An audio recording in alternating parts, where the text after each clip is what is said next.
নমস্কার, আমি বর্ণা। আমদরিয়া নিউজে সকলকে স্বাগত। খুনের দায়ে ফাঁসির সাজা, আরবে জেলবন্দি শাহজাদির জন্য প্রার্থনা করছেন সকলেই। আজ একজন শাহজাদির কথা শোনানো হবে। এই শাহজাদির চোখে অনেক স্বপ্ন ছিল, কিন্তু কোনো স্বপ্নই সফল হয়নি। এইভাবে তার ৩৩টা বসন্ত কেটে গিয়েছে। চোখে অনেক স্বপ্ন নিয়ে দুবাই গিয়েছিল সে। এখন একটি শিশুকে হত্যার দায়ে দুবাইয়ের আল বাতওয়া জেলে বন্দী। তার মৃত্যুদণ্ড হয়েছে। দুবাইয়ের নানা সংবাদ সূত্রে জানা গিয়েছে ২০ সেপ্টেম্বরের পরে যে কোনো দিন তার মৃত্যুদণ্ড কার্যকর হতে পারে। আসুন উত্তরপ্রদেশের বান্দা জেলার গহিরা মোগলাই গ্রামের শাহজাদির ছোটবেলা থেকে বড় হওয়ার কাহিনী জানা যাক। ছোট থেকেই তার ভাগ্যটা এমন যে প্রতি পদেই বাঁধা। কিশোরী বেলায় পৌঁছানোর মুখে তার মুখে ফুটন্ত গরম জল পড়ে গিয়েছিল।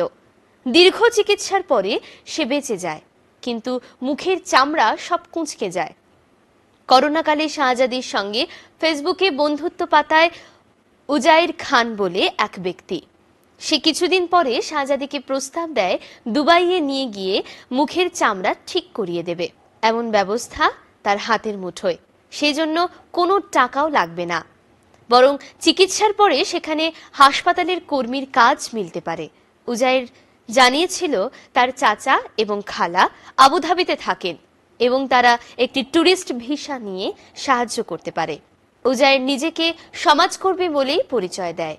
শাহজাদি প্রথমে রাজি হননি, কিন্তু উজাইর তাকে আশ্বস্ত করে বলেছিল ভিসা মাত্র ৯০ দিনের জন্য, তারপরে শাহজাদি ফিরতে পারবে। ২০২১ সালের নভেম্বরে সৌদি আরবে পৌঁছানোর পরে শাহজাদি বুঝতে পারে তার ভিসা ৬ মাসের জন্য। তাকে একটি বিবাহিত দম্পতির কাছে একটি দাসী হিসেবে বিক্রি করেছে উজাইর। ওই দম্পতির ৪ মাস বয়সী শিশুর যত্ন নেওয়ার দায়িত্ব দেওয়া হয়েছিল। সে থাকা খাওয়া পেলেও তার উপরে নানা অত্যাচার হতো বলেই অভিযোগ। আচমকা একদিন শিশুটি মারা যায়। শিশুটির বাবা মা শাহজাদিকে দায়ী করে খুনের মামলা রুজু করে দেয়। ওই মামলায় উকিল দিতে পারেনি শাহজাদি। তার বাবা ভারত সরকারের নানা মহলে আবেদন জানান। তিনি মেয়েকে ফোন করে দিনের পর দিন সাড়া পাননি। তারপরে পুলিশের দ্বারস্থ হন। পুলিশ সৌদি আরবে যোগাযোগ করে জানতে পারে শাহজাদিকে খুনের মামলায় জেলে বন্দী রাখা হয়েছে। এরপরে শাহজাদির সাজা ঘোষণা হয়ে যায়। শাহজাদির বাবা জানান শিশুটির পোস্টমর্টম পর্যন্ত হয়নি, অথচ খুনের দায়ে সাজা হয়ে একজনের প্রাণ যাবে, তা হতে পারে না। এরপরে শাহজাদির বাবা ভারতের রাষ্ট্রপতি দ্রৌপদী মুর্মু, প্রধানমন্ত্রী নরেন্দ্র মোদীর হস্তক্ষেপ চেয়েছেন। তার আর্জি, আমার মেয়ে নির্দোষ, দয়া করে তাকে বাঁচাতে সাহায্য করুন। শাহজাদির বাবার দাবি, বিচারে সাক্ষ্য দেওয়া ডাক্তার অবশ্য বলেছে শিশুটির পরিবার তাকে পোস্টমর্টম করতে দেয়নি, তাই তিনি চূড়ান্তভাবে শ্বাসরোধকে মৃত্যুর কারণ হিসেবে ঘোষণা করতে পারেননি। শিশুটিকে সেই সকালে একটি টিকা দেওয়া হয়েছিল এবং তার জ্বর ছিল, আদালতকে সেটাও বলা হয়েছিল। ময়নাতদন্ত না হলে আমার মেয়েকে কিভাবে দোষ দেওয়া যায়, বলেছেন শাহজাদির বাবা।